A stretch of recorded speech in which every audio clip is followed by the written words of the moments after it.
Update 2. Wife, female 33, and I, male 34, decided to try for kids last year. Found out I'm completely infertile without surgery. 5 months later, she got pregnant.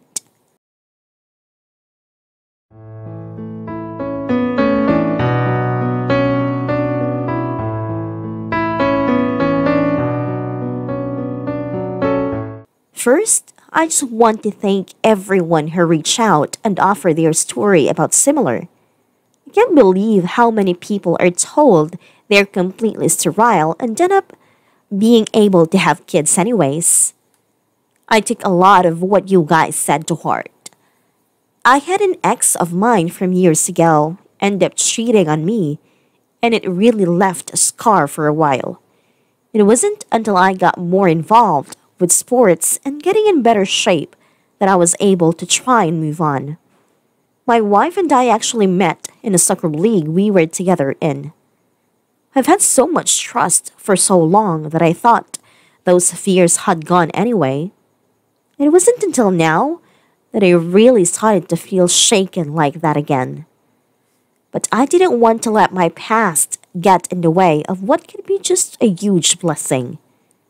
A few people really articulated the right way to communicate my feelings in a way that wasn't accusatory and respectful of my wife, who's never really given me a reason to doubt her.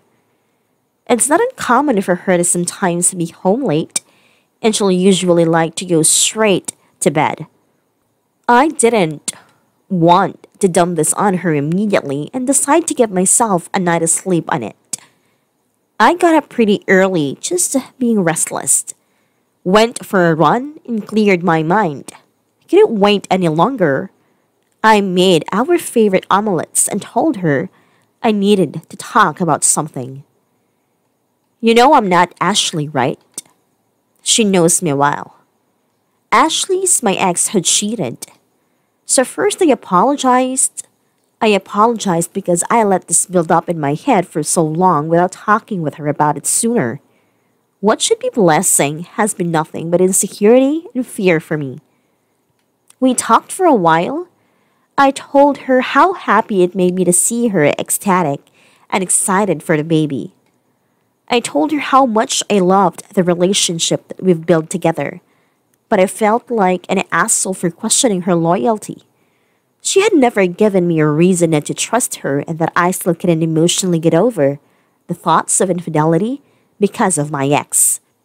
She thanked me for telling her. And she knew how hard it was for me to get over that. She volunteered to have us get a paternity right when he or she was born, which made me feel a lot better at first. But something still felt off. I honestly don't know why. Something about how she was so eager to get a paternity test and almost not mad at me at all for having kept this from her. Normally, she would have been upset that I didn't bring it up right away, but there was just a weird feeling I couldn't shake for the rest of the day. It seemed like she was saying all the right things, but I couldn't get rid of this clawing feelings inside my head. Maybe I'm just being paranoid.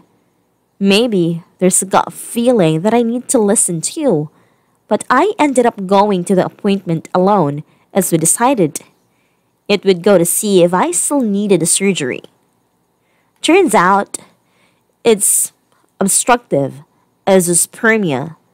I've read so many stories about people who were supposed to be infertile end up getting pregnant, so I brought that up, and how my wife's pregnancy was affecting me. The urologist thought it would be pretty unlikely that I wouldn't need surgery to have a kid, with how mine was presenting itself. He mainly tried to skirt around the topic and mostly pushed me towards making sure she was actually pregnant. Being there didn't really help. I feel like I just got more uncertainty. She had another night being out till 8:30 last night.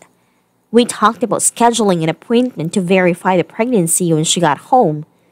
She seemed a little confused, but then quickly agreed. She promised to do it in the morning, I asked how work had gone, and she gave me a kind of non-committal answer about her boss pushing her too much and being stressed out. There's nothing huge there, but she seemed off. I really couldn't put my finger on it.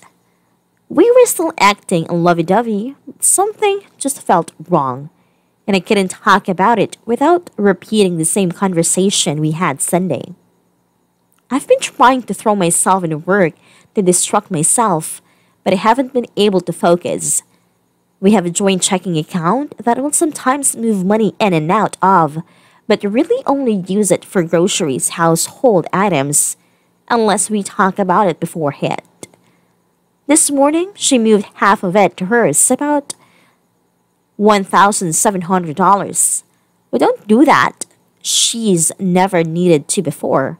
And I checked our healthcare portal, and she made an appointment for the one-time Thursday that I mentioned I was busy working on site. We were supposed to go together. I'm starting to go crazy. How do I bring this up that isn't me just having the same conversation again? I'm looking into getting a second opinion for myself, but I need a litmus test from objective outsiders to know if I'm really losing it or if this seems so weird to someone else.